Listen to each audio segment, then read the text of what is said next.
Welcome to episode 8 of Get Out of Your Head. Thank you so much for joining me today. My name is Carol Mason, and I'm sharing with you my experience and the process I used to get out of my head to a place of contentment and peace and empowerment. Today I'm outside and I'm on my walk. I have the pleasure of living in the most beautiful city in Canada. That's my own opinion, of course. I live in Victoria, BC, and I live quite close to the ocean. This is actually a river, the Gorge River, and there's a beautiful walkway along here. So I thought I'd bring you out here today and just talk about just a little bit of a recap of what I have talked about through my episodes. I know I recap with every episode. However, I'd like to expand a little bit so that if you haven't watched the previous episodes, you'll have a little taste of what of my process and my experience. So in 2007, I decided to read a book called The Power of Now. I was at a point in my life when I was at the end of my rope. I had done everything I could to try and create a life of purpose. And things were not going well. I owned a franchise. It was declining globally, and I was filled with anxiety and stress. So when I read the book, it was very enlightening, and I started to practice.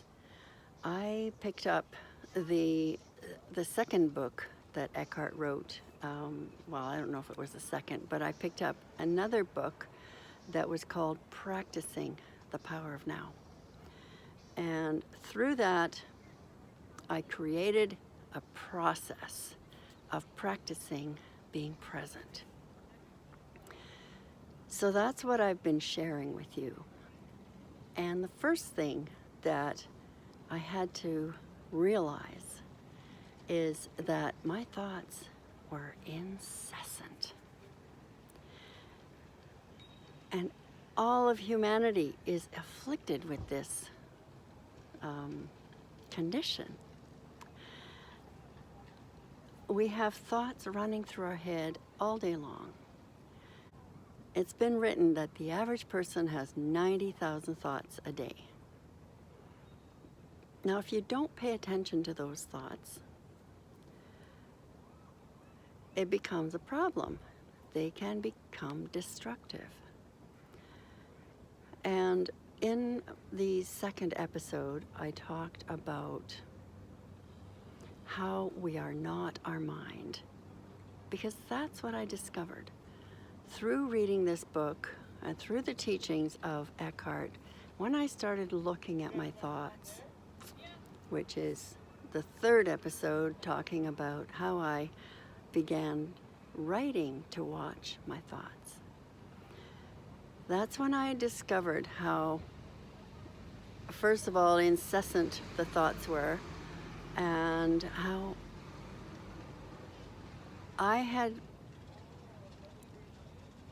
I thought that I was my thoughts. So in the second episode, I talk about we are not our mind. And by writing to be present allowed me to see what I was thinking. And because the idea of writing, the purpose of my writing was to watch my thoughts, they became a meditation, which which is in episode 4, where I describe that. I would write until I had no thoughts, and then I would sit in presence, sit and just observe and just be where I was. Just look at everything that was in the present moment. And that's what became the meditation. Those moments became longer and longer as I wrote and as I sat in stillness. Then I realized how important it was to be present. The importance of presence. I talk about that in episode 5. Let's say you've got a goal to meet, but by the importance of presence means that you will focus on the step you're taking now to achieve that goal, not thinking about the future and not thinking about the past. And along the way, the entire process just evolved. And I realized that I had identified with my mind.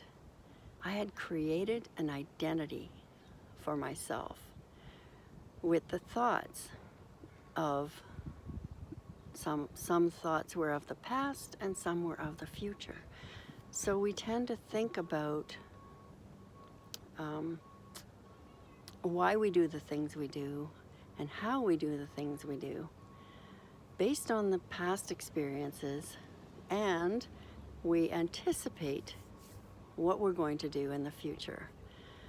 And that's what happened when I realized that that's what was going on in my mind.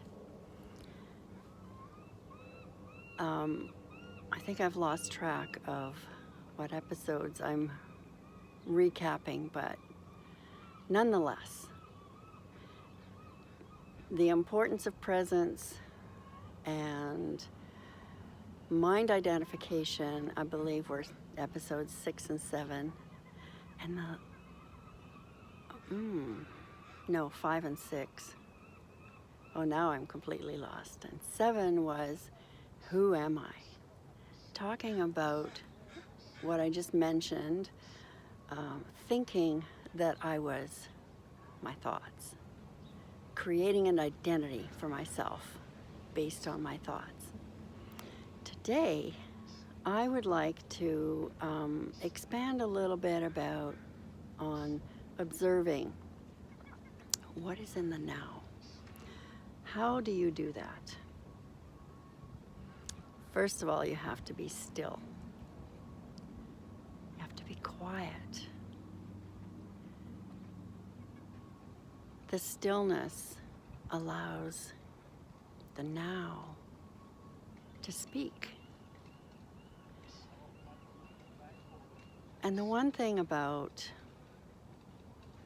observing and stillness and being is that we realize that everything is connected. We are all one. The entire universe is one event. Everything that happens in the universe is connected. It's intertwined. One thing can't happen without the other.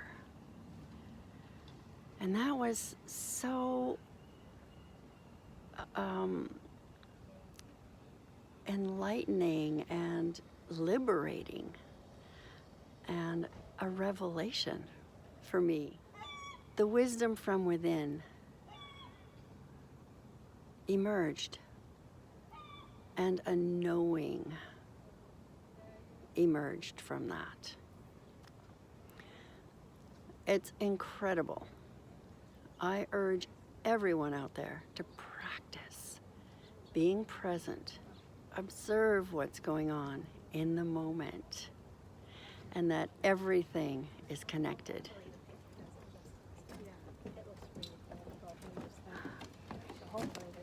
Oh, lots of puppies go by in this on these walks. So I think that's what I'll leave you with today. Be the observer of what happens in the now. We call that our life, but really it's not our life. We don't own the life. Everything that happens emerges in the now. So thank you so much for joining me today, and I will talk to you all on Monday. Just going to give you a little bit more view.